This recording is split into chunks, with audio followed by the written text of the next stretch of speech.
pure 2-irons today. I'll just walk out shot. Exactly. Today we're taking a deep dive into 2-iron versus hybrid. We're going to be looking at the different ball flights and why we might play one over the other. So let's start hitting some shots. Looking forward to it. Let's go. Let's do it.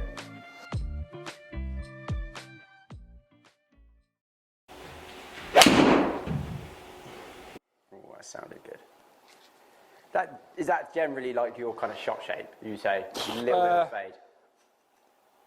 Yeah, I mean, on average, yeah, I've trying to make changes recently to get the club a lot more on the inside and change my playing, which I've done over the last 2 years. But any golfer watching this knows that changing your swing plane takes time. So I'd love to be able to, on demand, hit a draw. Yeah. But I mean, let's look at the best players in the world. They all play fades.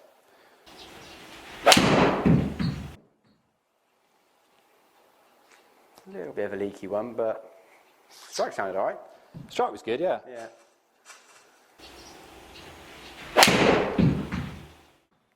There we go. Look at that. That is beautiful. That has gone so far. That is absolutely 120 clubs. So this is obviously the first video that we are doing together. So I know he's got speed, but wow, that's 120 club speed and 170 ball speed. So from your perspective, like, why do you think you'd be going to a driving iron over a hybrid or possibly even a 3-wood?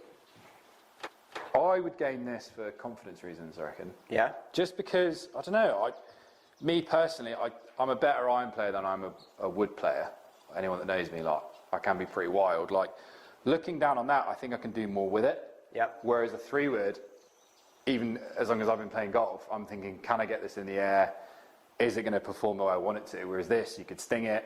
I know that I can get it up and going. So it's just a confidence thing, to be honest. And I think, like, delivery-wise, obviously you're a little bit down, a little bit out to win. So Exactly. if you're quite a steep kind of player, you're looking down on a wood, you don't really feel like you can get into the back of the ball, can you? 100%.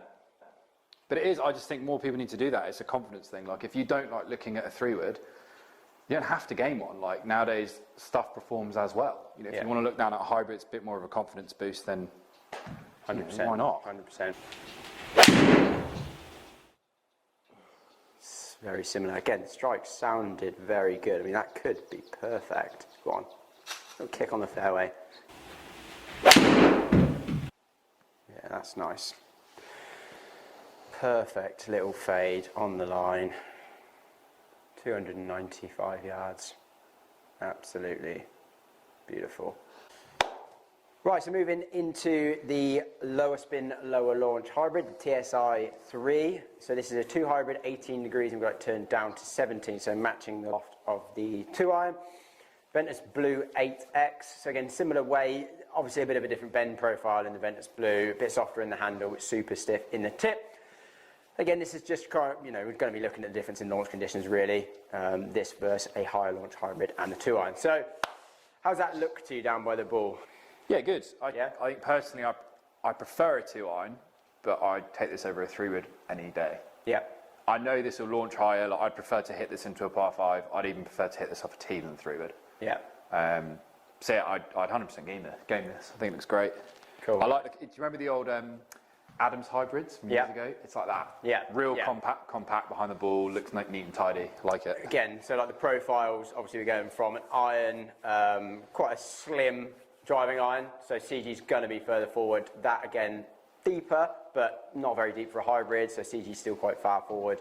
And then obviously moving into the TSI 2, deeper head, CG a little bit further back. Should produce those slightly different launch conditions. So, let's see what this does. Sounded nice. Lovely effect, look at that. That is a thing of beauty. Go on, hop on down there. Lovely.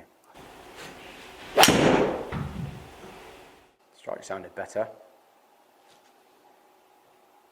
A little bit pulling. And that's probably a bit aggressive from me, but it's an aggressive line, but it's absolutely spun fine. a lot more though, didn't it?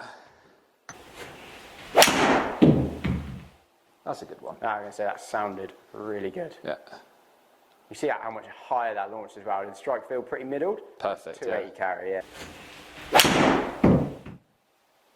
Nice. That sounded really good. Slightly Get over there. towed again, but Yeah, that's smoked. that feels good. Absolutely perfect. 300 on the dot. Right, okay, so moving into the TSI 2 hybrid. So again, we've gone from 2 iron to the TSI 3 hybrid, now to the TSI 2 hybrid. So we're seeing now a very different profile from the top, deeper phase, further back CG, try and increase that launch, increase that spin. And again, at the end, we'll talk about the numbers and we'll look at the ball flights and then why certain people might play them or what applications they might be better for. Right, let's see how this one performs.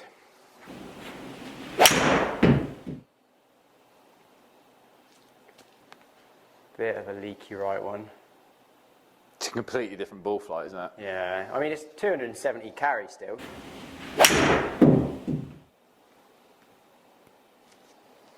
Okay, it sounded okay. Yeah.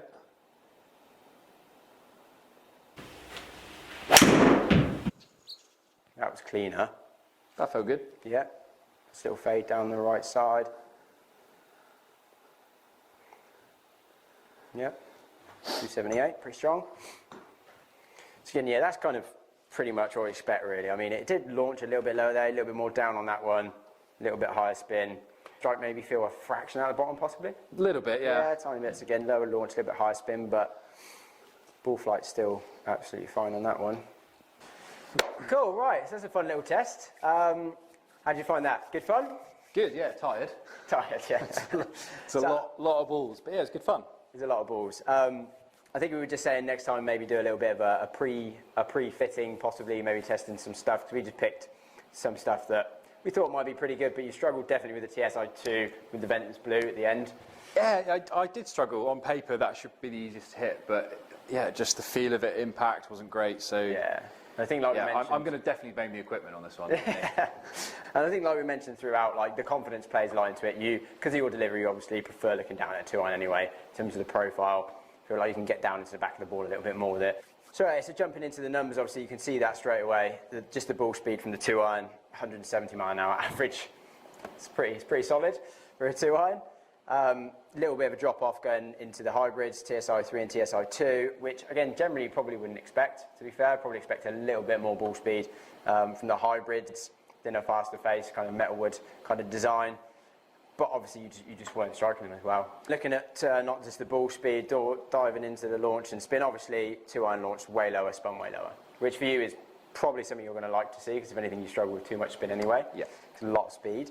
But I mean that graphic there of the ball flight, just see the red line there, the 2 iron versus the green and the blue, it's a much lower ball flight, coming in way shallower in terms of land angle, and like you said, different kind of, different reasons to use them.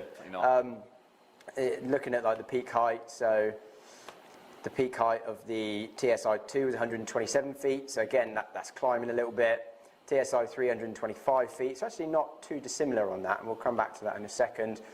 But the 2 are 91 feet peak height, descending at 41. So obviously much lower, descending much shallower. So that we're going to get that forward roll from that descent angle there with the 2 iron versus the hybrids coming in at 47, the TSI 3, and 48, the TSI 2. So it's just a completely different ball flight. I think you shouldn't be afraid to, or me personally, I'd happily at home have a TSI 3 hybrid and a 2 iron that do 2 completely different things, and on any given day I might play both, because I think actually during this round I want to hit some higher ones off the tee or into par 5s or whatever. But for like a links golf setup, for example, I can't see myself hitting a hybrid over this. No. I just always want to run it in super low, really hot, it's going to run a mile. So 2 different golf clubs. You can see the launch conditions only a touch higher than the TSI 3, a little bit more launch out of that TSI 2, and 400 revs, that's probably quite representative at the same loft. And again, a little bit less ball speed, just comes down to that strike. I think for most golfers out there, they really need to go and try hybrids. I think in the past, maybe they got a bit of a bad rep, not Yeah. what's the word, cool to have in the bag, I Yeah, guess. yeah, But yeah. like nowadays, Yep. guys on tour are playing them. And Yep. if they're playing them, it shows, you know, there is no harm in trying them. And if you look down on a hybrid and think, I'm going to button that compared to a 3-wood or a 2-on or whatever, then Yep. go with it. I think That confidence, I they're mean, I great know clubs. we live in a world, or I live in a world of data a lot of the time, day in, day out fitting. It's great to get in the right place, but if you've got something that you look down and you feel super confident with, like you're just going to make a good swing, you'll play better golf with it. Even then the numbers aren't quite as good as something else, but that confidence is there, you're just going to play better golf. And that ultimately is what we want to try and do. Definitely. But yeah, 3 different clubs, 3 different applications, and 3 different reasons. So yeah, I hope you enjoyed that. Make sure you like, subscribe, and comment as well. We're going to be going hard in 2022, bringing you a lot of fitting content, a lot of reviews as well, a lot of new stuff coming out soon. So yeah, make sure you stay tuned for that. I'll see you soon.